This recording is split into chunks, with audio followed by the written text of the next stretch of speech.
তুমি কি মাধ্যমিক পরীক্ষা দিয়েছো? তাহলে আজকের ভিডিওটা তোমার জন্য।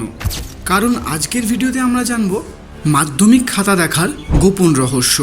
আর তুমি যদি মাধ্যমিক পরীক্ষা দিয়ে থাকো তাহলে পরীক্ষায় পাশ করবে না ফেল সেটাও জানতে পারবে এই ভিডিওতে। আনুমানিক কতটা নাম্বার পেতে পারো সেটাও বুঝতে পারবে। ভাবছো কিভাবে? ভিডিওটা শেষ পর্যন্ত দেখতে থাকো, শেষে ঠিক বুঝতে পারবে। মাধ্যমিক পরীক্ষা হচ্ছে জীবনের প্রথম বোর্ড পরীক্ষা। যে পরীক্ষায় পরীক্ষা নেওয়া বা পরীক্ষার খাতা দেখা কোনোটাই আমাদের চেনাশোনা শিক্ষক করে না। এমনকি পরীক্ষাটা পর্যন্ত আমাদেরকে অন্য স্কুলে গিয়ে দিয়ে আসতে হয়। তাই প্রায় সব ছাত্রছাত্রীর মনে একটা গোপন ভয় কাজ করে এই পরীক্ষাটা নিয়ে। পরীক্ষায় পাস করতে পারবো না ফেল, বা পাস করলেও কতটা নাম্বার পাবো এটা ভেবে। এই বিষয়টাই ক্লিয়ার করব এই ভিডিওতে। তাহলে আগে আমরা এই পরীক্ষার খাতা দেখার কৌশলটা জেনে নিই, তাহলে বুঝতে পারবে কিভাবে লিখলে কতটা নাম্বার পাবে। এবার হয়তো অনেকে ভাববে খাতা দেখার আবার নতুন কী নিয়ম আছে। আমাদের স্যার আগে পরীক্ষাগুলোতে যেমন দেখতো তেমনই দেখবে। যদি তোমরা এটা ভেবে থাকো তোমরা সম্পূর্ণ ভুল ভাবছো।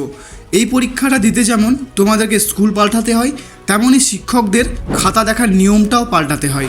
যেখানে অন্যান্য ক্লাসের সাধারণ পরীক্ষায় একজন শিক্ষক খাতা দেখে, দিয়ে যে নাম্বারটা পায় সেটা তোমাদের জানানো হয়। আর এই মাধ্যমিকের ক্ষেত্রে 3 জন শিক্ষক তোমাদের খাতা দেখে। না, একসঙ্গে নয়। প্রথমে একজন শিক্ষক দেখে, তারপর একজন, তারপর আরও একজন, দিয়ে সেই নম্বরটা তোমাদের মার্কশিটে বসে। এবার বলি তোমরা কত নাম্বার পাবে কিভাবে বুঝবে। প্রথমে বলি, যে স্টুডেন্ট পাস করতে টানাটানি হবে তাদের শিক্ষক পাস করানোর চেষ্টা করবে। আর যে স্টুডেন্ট 80 নম্বরের উপরে পাবে তাদের ছোটোখাটো ভুলের জন্য নম্বর কাটার চেষ্টা করবে। তার মানে কি সঠিক লিখলেও নম্বর কাটবে?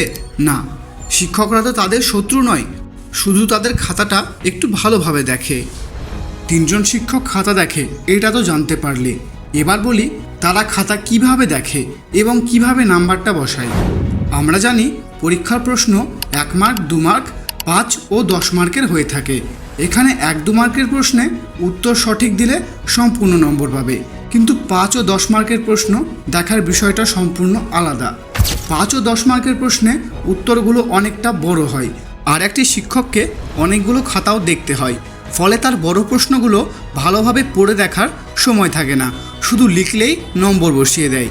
এবার বড় প্রশ্ন যদি মোট 40 মার্কের হয়, আর তুমি যদি সব বড় প্রশ্ন মিলিয়েও 10 পাতা লিখে আসো, প্রতি পাতায় যদি 3 নম্বর করেও পাও, তাহলেও তোমার 30 নাম্বার চলে আসছে। সাথে ছোট প্রশ্ন ও প্রজেক্টের নম্বর তো আছেই।